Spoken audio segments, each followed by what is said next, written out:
이재명 당대표가 지난 일요일 날 기자회견하면서 시사인 기자의 확인사살 질문에 강제로 끌려나와가지고 자신도 절차대로 재판 받겠다라고 선언한 부분이 있거든요. 그거 한번 영상 보고 가실게요. 그러죠. 대표님 안녕하세요. 주간지 시사인의 전혜연 기자입니다. 아까 부적절하다고 하셨지만 지금 굉장히 불확실성이 높은 상황에서 많은 국민들도 궁금해하시기 때문에 기록으로 남기기 위해서라도 질문 드립니다. 대표님 선거법 1심에서 피선거권 박탈형을 선고받으셨는데 다음 대선 전에 2심에서도 피선거권 박탈형을 선고받으시면 그래도 다음 대선에 출마하실 건지, 이 경우에 대통령 된 이후에도 그 대통령에 대한 재판이 진행되냐 마냐에 대한 논란이 있지 않습니까? 그거에 대해서 좀 어떻게 생각하시는지 꼭 말씀해 주시고 싶습니다. 이 재판 기소 자체가 매우 정치적이고 또 상식에 부합하지 않는다는 것을 많은 분들이 동의하십니다. 여러분도 그 내용을 한번 자세히 살펴보시길 바라고, 대한민국 사법부는 또 우리 헌법은 무죄 추정의 원칙이라고 하는 아주 확실한 원리를 채택하고 있습니다. 법과 상식에 따라서 합리적 결론이 이루어질 것이고, 그 법과 원칙에 따른 정치 일정도 진행이 되겠죠. 저 역시도 그 절차 과정을 충실하게 이행할 것입니다. 저 역시도 그 절차 과정을 충실하게 이행할 것입니다라고 분명히 본인 입으로 항상 그렇게 얘기하잖아요. 아니 뭐 이게 하루 이틀 그러니까요. 얘기가 아니에요. 맨날 주권자인 원칙. 국민의 예. 뜻을 따르겠다고 항상 아니, 하잖아요. 무죄 추정의 원칙도 맨날 하는 얘기고. 그 근대 형법의 3대 기둥이거든요. 무죄 추정의 원칙, 죄형법정주의, 그리고 증거주의. 뭐 이거 맨날 이건 뭐 형법 교과서 딱 열면은 그냥 첫 장에 나오는 얘기이기 때문에 지금 이 얘기를 계속 하는데, 이게 이제 공정한 재판을 그 전제로 하는 거죠. 근데 공정한 재판을 하려면은 이런 원칙이 지켜지면서 재판이 제대로 절차가 진행이 돼야 되는데, 지금 현재 이재명 재판에 관한 하는 소송 지연과 소송 방해에 가까운 소송 지연이 엄청나게 많이 이루어졌고, 지금 국민들이 소송 지연을 어떻게 하는가 하는 것을 정말로 눈앞에서 다 봤습니다. 근데 이게 저질 변호사들이 하는 거예요. 이렇게 합니다. 그러니까 맨 첫 번째 그게 형사건 민사건 간에 송달이 돼야 되거든요. 재판을 할 때는. 그리고 수사를 할 때는 통지를 해요. 뭐 똑같은 거예요. 결국 수사기관이 하는 거냐 재판부가 하는 거냐에 따라 달라지는 건데, 그 같은 거예요. 그래서 일단 그 피의자건 피고인이건 간에 불러야 될 거 아니에요. 근데 그것을 도달주의냐 처음에 그게 여러 가지 원칙이 있는데, 우리나라는 아마 도달주의를 채택하고 있을 거예요. 그래서 받아야 됩니다. 본인이. 그러니까 어떻게 하냐면은 호텔 가는 거예요. 집을 비워놓고. 그리고 만약에 그 우체부가 오는 것이 이렇게 느낌이 있어요. 그 우체부가 오는 시간이 있으면은 문을 안 따주는 겁니다. 집 안에 있으면서. 그렇게 해서 없다 그러는 거예요. 그리고는 뭐 엉뚱한 뭐 애기나 아니면은 노인이나 이렇게 두고 있다가 그 사람은 받을 능력이 안 되는 사람이다. 뭐 이런 식으로 또 넘어가기도 하고, 이게 저질 변호사들이 쓰는 아주 기초적인 방법입니다. 이걸 지금 공당의, 그것도 거대 야당의 대표라는 사람이 또 1심도 아니고 2심에서 이걸 쓰고 있는 거예요. 그러니까 이걸 보는 국민들이, 그리고 이제 기자회견에 나와서 또 말하는 걸 보는 국민들이, 아니 뭐가 진실이야 라는 걸 물을 수밖에 없는 거죠. 그러니까 진실은 벌어지고 있는 일이 진실인 거죠. 그러니까 기자들 앞에서 하는 근사한 얘기는 거짓인 거죠. 그러니까 이렇게 공당의 대표가 이렇게 거짓말을 뻔뻔하게 해서는 안 됩니다. 송달 같은 거 가지고 소송 지연을 하지 말고요. 차라리 아프다고 하는 게 나아요. 그것도 이미 썼어요. 네, 아니 또 써도 돼요. 아니 이제 쓸 게 없어서. 아니 차라리 또 코로나 핑계 대도 돼요. 폐문부재, 변호사 불선임, 그 다음에 무더기 증인, 또 뭐 있죠?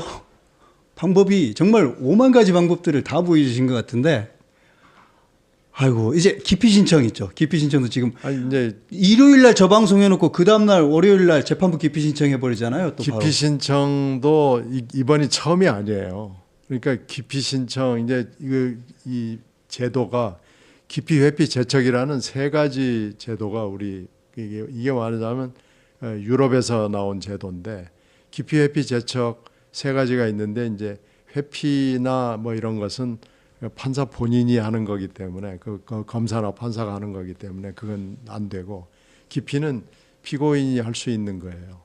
근데 이것도 자꾸 써먹으면은요 판사가 기분이 굉장히 나빠져요. 그래서 이게 가중 요소가 됩니다. 형에 있어서. 그래서 이것도 많이 쓰면은 안 돼요. 그러니까 이제 다 써가지고 쓸 카드가 없잖아요. 오죽했으면 그 선거부 20 재판부가 하도 그거 안 받으니까 지금 재판이 안 되잖아요. 그러니까 오늘 홈페이지에 공고를 해서 공시 송달 결정을 한 거 아닙니까? 이게 무슨 창피해요. 네. 대한민국에서 이재명 그러면 얼굴하고 이름을 모르는 사람이 어디에 있습니까? 아니, 그리고 계속 텔레비 나오잖아요. 아니, 근데 왜 그걸 이걸 받을 시간이 없어요? 이걸 법원 홈페이지에다가 공시를 한다? 아니 세상에 이런 피고인이 어디에 있습니까? 이건 정말 웃음거리예요. 그래서 한 달 지금 넘겼잖아요. 1심 선고. 아니 그러면 이제 이거 한 달. 어차피 뭐 공판 준비해가지고 바로 할 텐데 이게 바로 못해요. 이제 변호사 선임 아직 안 돼 있다. 변호사 선임을 하면 서면 검토가 덜 끝났다. 또 이렇게 해서 또 아니, 시간 끌 오늘 겁니다. 법원에서 그 국선 변호인을 선임해주겠다까지도 뭐 포함해서 뭐 아니 근데 다시 이제 서류 근데 이제 보냈다네요. 국선 변호인을 하면은 또 이제 사선했다고 그래서 또 시간 끌 거예요. 근데 이게요 저질들이 하는 그 행태예요. 이걸 아니 대한민국의 야당 대표가 이런 짓을 하고 더군다나 변호사라는 사람이 이런 짓을 하는 건요 부끄러운 줄 알아야 됩니다. 이런 건 저질들이 하는 거예요. 그것도 지금 전부 시리즈로 모아내 보면 이것은 어떻게 하면 재판을 연장할 수 무슨 진짜 이 있는가라는 교본이 교과서입니다. 되겠다, 교본. 교과서고요. 이게 그 교과서에 민사소송, 형사소송에 보면 그게 조금씩 나오는데 한 줄씩 나와요. 그게 뭐 도달주의냐 뭐냐 해가지고 다 그렇게 나오는데 그 한 줄씩 나오는 것을 이렇게 실전에서 저질들이 쓰는 수법을 쓰는 건요 정말 부끄러운 일입니다. 이거 좀 그만하세요. 이미 다 국민들이 다 온 알아요. 국민이 다 알고 있습니다. 이제 좀 제발 그만해야 됩니다. 맞아, 그래요. 우리 예를 들어서 집에 무슨 우편물이 왔대, 택배가 왔대라고 하면 그 택배가 좋은 거야. 소고기가 왔나? 초밥이 왔나? 상하잖아요. 빨리 받아야지. 그러면 내가 집을 비웠을 때는 가까운 뭐 이웃집이라도 가서 좀 받으라고 할 텐데, 아무튼 예. 예. 이재명 대표의 재판의 이제 실제 날짜들을 한번 그러면 따져 보기로 하죠. 일단 공직선거법 재판 이게 11월 15일 날 1심 판결이 났기 때문에 633 원칙이라면 2월 15일에 2심, 5월 15일에 3심이죠. 그리고 위증교사 재판도 선거법 재판은 아니기는 합니다만 아마도 2, 3월 안에 2심이 나야 되는 게 정상 아닌가요? 단순한 사건이니까. 이게 지금 2년씩 막 1년씩 이렇게 지난 거기 때문에 2심 재판은 새로운 증거나 새로운 증인이 나오지 않는 한 별로 할 게 없다고 그래요. 그리고 지금 이 재판을 배당을 받은 재판장들이 그 원칙을 통보했다고 제가 얘기 들었어요. 변호인 측 이재명 네, 측에도 그러니까, 원칙을 네, 통보했다. 그러니까 새로운 증인이나 새로운 증거가 있지 않는 한 1심에서 나왔던 얘기 똑같은 얘기를 되풀이하지 않는다고 그래요. 이거 굿뉴스인데요. 네, 그러면 불필요한 공판 안 하겠다는 아니, 소리잖아요. 이제 그러니까 지금 이렇게 소송 지연을 하고 있는지는 모르겠어요. 그럼 이게 이제 뭐 원대한 전략이고 심오한 전략인지는 모르겠지만 이렇게 해서 재판이 이제 연초가 되면은 바로 시작될 거 아니에요. 그러면은 재판 그렇게 오래 몇 번 하지 않습니다. 이재명 대표 얼굴이 좋다가 갑자기 주말부터 다시 안 좋아지던데 그게 혹시 이것 때문인가? 모르겠어요. 그 뭐 뭔지는 모르겠지만은 이렇게 되면은 이 2심 재판 두 가지는 금방 결심이 될 가능성이 굉장히 높습니다. 그렇죠. 위증교사 재판도 추가적 증인은 없을 걸로 예상되고 그렇죠. 공직선거법도 사실은 전혀 있을 필요가 지금 없는 아마 1심에서 증거와 증인을 팍팍 긁어가지고 다 현출시켜고 그거 심리가 꽤 자세히 진행이 됐기 때문에 그 기록만 봐도 금방 아마 재판은 끝날 거예요. 그렇게 되면은 심리를 할 게 별로 없다고 그러면은 바로 결심으로 들어가는 거죠. 그러니까 준비기일, 구형, 선고 딱 세 번만 만나도 끝날 수도 있는 것 같은데. 뭐 심하게 얘기하면 그렇죠. 그러면 이제 또 비장의 카드가 이제 기피 신청 뭐 이런 거 있겠죠. 아직 한 카드가 남아 아 있고. 근데 기피 신청 해가지고 기피 신청 기각되면은요 그 재판부는 앙심을 품습니다. 이건 형의 가중 요소예요. 이것도 기피 신청을 하게 되면 그것도 3심제죠. 세 번 판단하죠. 근데 이건 빨리빨리 납니다. 이건 그렇게 그래도 한 2달은 쓰는 거 아니에요? 30까지 아니, 가면? 2달까지 안 갑니다. 이건 신속하게 나기 때문에 신청은 그렇게 오래 못 갑니다.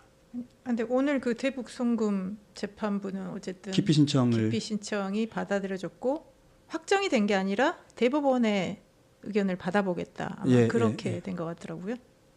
금방 날 거예요. 그래도. 그래도 어쨌든 이제 그렇게 오래 끌지 재판이 않습니다. 중단이 됐으니까 네, 이번에 한번 그 성공했다라고 또 생각할 수도 있겠죠. 시간 끌기는 성공한 거죠. 와, 진짜 많이 배웁니다. 진짜 교과서입니다. 교과서. 아 이게 저기 소송법에 보면은 이게 이런 게 나와요. 그래서 이제 이걸 그런데 체면 때문에 사실 실행을 잘 못하고요. 재판부하고 원수를 지고 척을 짓는 거기 때문에 변호사들이 잘 안 하려고 그러죠. 왜냐면 알잖아요. 아니 송달을 이렇게 시비를 걸어가지고 질척거리게 하는 거 보면 다 알잖아요. 그러니까 재판부가 싫어하죠. 이런 시정잡배들이나 쓸만한 이런 방법들을 쓰는 사람이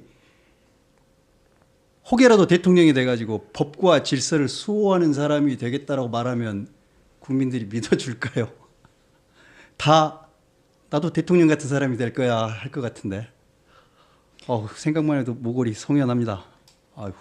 그러면 이제 재판을 무조건 끌자. 이게 앞으로 처세술의 가장 핵심 저는 재판을 끄는 게 나쁜 거 아니라고 국민적 교육이 되고 있는 거 아닌가요? 예, 지금 저절로? 그래서 우리 이전에 무슨 36개 주랭랑해서 싸우다가 정 안 되면 마지막에 도망가는 게 최고의 전술이다.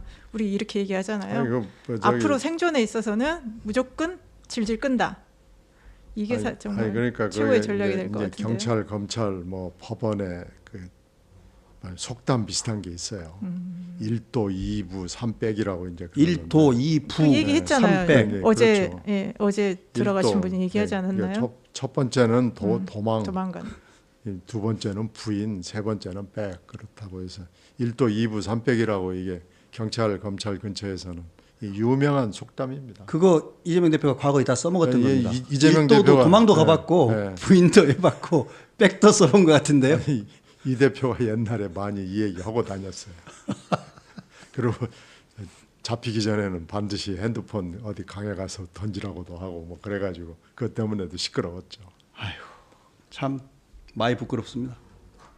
그래서 이제 재판이 선거법 재판과 위증교사 재판은 시간을 끈다고 해도 결국은 4, 5월 정도에는 어찌됐건 어느 정도 그러니까요. 가닥은 지워진다고 보시는 거죠. 그러니까 1심하고 2심의 차이가 가장 큰 게 이거예요. 그래서 이제 2심은 이렇게 하는데 3심은 대법원이 하잖아요. 3심은 공판도 안 열지 않습니까? 바로 끝나는 거 아닙니까? 3심은 이제 법률심이기 때문에 법률심이라는 것은 증인과 증거가 그것을 현출할 필요가 없는 거예요.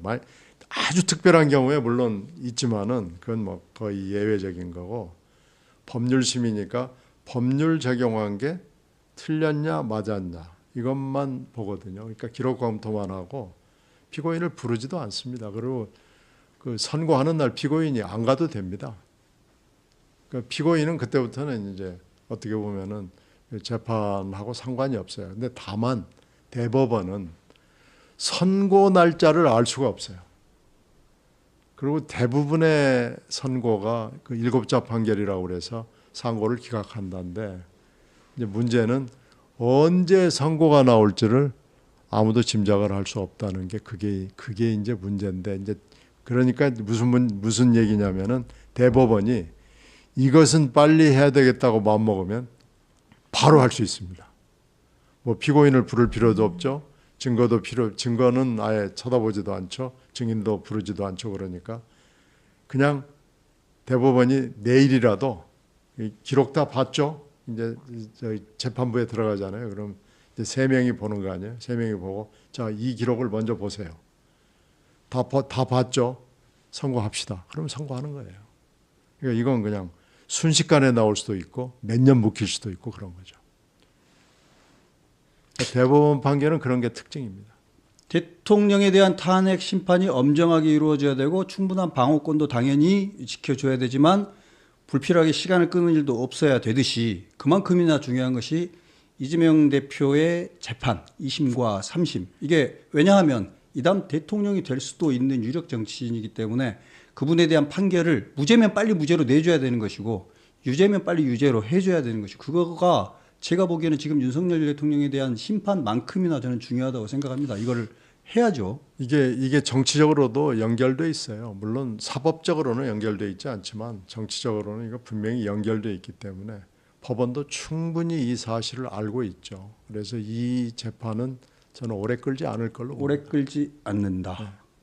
대장동 재판의 분리 문제는 어떻게 되는 건가? 위례는 이미 다 심리가 끝난 거고 그건 대장동 한참 진행 중인데 그건 이제 처음부터 너무 이질적인 사건을 4건을 묶어놔 가지고 잘못 기소가 된 건데 그러니까 공소를 좀 분리해 달라는 얘기를 검찰이 오랫동안 해왔는데 재판부가 이걸 귀를 기울이지 않는 거죠. 재판부도 그런 이유가 있는 거죠. 이게 분리 결정을 했을 때 잘못하면 이게 정치적 결정으로 오해를 받을 수가 있기 때문에 그건 좀 어려울 거예요. 우와, 백현동하고 성남 FC까지 가는 데만도 앞으로 몇 년이 그렇죠. 걸릴 건데 이건 지금 법조에 관심이 있는 사람들은 1심 나오는 데만 해도 앞으로도 한 2년 더 걸릴 거다. 지금 2년 지났잖아요. 공판이 150몇 회인데 앞으로 300회 이상의 공판을 단일 재판에 그러니까 이게 역사를 처음부터 너무나 이질적인 사건 4개를 한 건으로 묶어놨어요. 이건 한동훈 법무장관 때 있었던 일이기 때문에 이건 저는 한동훈의 실수라고 봅니다.